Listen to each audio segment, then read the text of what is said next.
ایک تو یہ ابھی پھر انہوں نے راستہ نکالا ہے. راستہ کیا نکالا ہے؟ مسلم نون نے مطالبہ کیا ہے کہ جو موجودہ بحران ہے اس کا ایک ہی حل ہے کہ دوبارہ مینڈیٹ لیا جائے عوام سے، یعنی دوبارہ الیکشن ہو. اور مسلم نون نے راستہ نکالا ہے کہ اکتوبر میں، یعنی کوئی بیچ میں کہ اکتوبر میں آزاد کشمیر میں نیا الیکشن کرا دیں.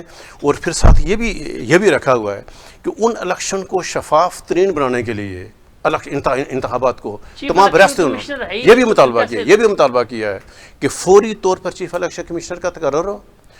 چیف الیکشن کمشنر کا تقرر ہونے سمیت جتنے آئینی ادارے ہیں جو خالی پڑے ہوئے ہیں ان کے سربراہوں کا تقرر کیا جائے. اس میں ایک جو سب سے اہم بات ہے، فاروق قدر صاحب نے اپنے اس میں یہ بھی رکھا ہے کہ جو عدلیہ ہے، عدلیہ کو آزادانہ کام کرے. یہ بہت تشویشناک بات ہے. مسلم نون کی قیادت کی طرف سے راجہ یعنی فاروق قدر صاحب سابق وزیر اعظم انتہائی ذمہ دار آدمی ہیں، ان کا مطالبہ یہ کہنا ہے، اس کا مطلب ہے کہ آزاد کشمیر کے جو اعلیٰ عدلیہ ہے کہیں سے کنٹرول ہے، کہیں سے کنٹرول ہو رہی ہے. اس کی واضح مثال ہے کہ فاروق قدر صاحب نے اپنا کیس ہے آج پھر دوبارہ یعنی پاکستان کے ذمہ دار اداروں کے سامنے رکھا ہوا ہے کہ یعنی قومی سلامتی کمیٹی کے پاس بھیجا ہے کہ کیوں یعنی میرے جو ایک آئینی سوال تھا کہ وزیر اعظم آزاد کشمیر کا الیکشن آئینی ہوا نہیں ہوا، طریقے سے ہوا نہیں ہوا، تو ان کی درخواست کی سماعت ہی نہیں رہی ہے. اور انہوں نے کہا کہ عدلیہ کو آزادانہ فیصلہ کرے گا. اس کی تو یہ جو آج مسلم نون کی قیادت نے پریس کانفرنس کی ہے، یہ تو یہ جو انہوں نے نشاندہی کی ہے، اس کے بعد بھی راٹھور صاحب اگر کوئی نوٹس نہیں لے گا، اگر آزاد کشمیر کے معاملات پہ توجہ نہیں پھر تو یہ نہیں کہیں گے بھائی کوئی مودی آ گیا، راہ آ گیا، کوئی موساد آ گیا، سازش ہو گئی ہے، کوئی پاکی ہندوستان یعنی پیسے بھیج گیا، راہ بیچ میں آ گئی ہے، ایکشن ہے. یار جب آپ اپنی ذمہ داری نہیں پوری کریں گے.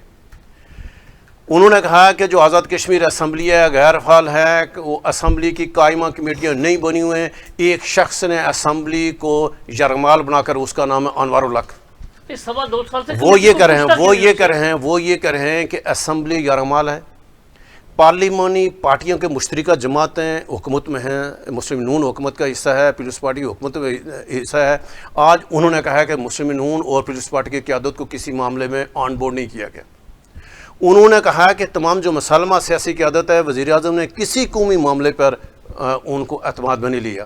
ان کا یہ کہنا ہے کہ جب یہ سارے معاملات اسمبلی غیر فعال ہے، سیاسی جماعتوں کا آپ نے اس کو جو بے توقیر کر دیا، وہاں جو پارلیمانی پارٹی یا تمام جماعتوں کی مشتمل حکومت ہے اس کی اجلاس نہیں ہوئے، بے توقیر کر دیا گیا. پھر جو کابینہ ہے، انہوں نے کہا کہ کابینہ کی اجلاس میں سرکولیشن سمری کے ذریعے سے آپ وہاں سے جو نتیجہ فیصلے کریں. آپ کی کابینہ غیر فعال ہے، آپ کی پارلیمانی پارٹی، آپ کی اسمبلی، آپ کی سیاسی انداز. راٹھور صاحب اس کے بعد کون سی ریڈ لائنز ہے؟ نہیں، اس کے بعد کون سی ریڈ لائنز ہے؟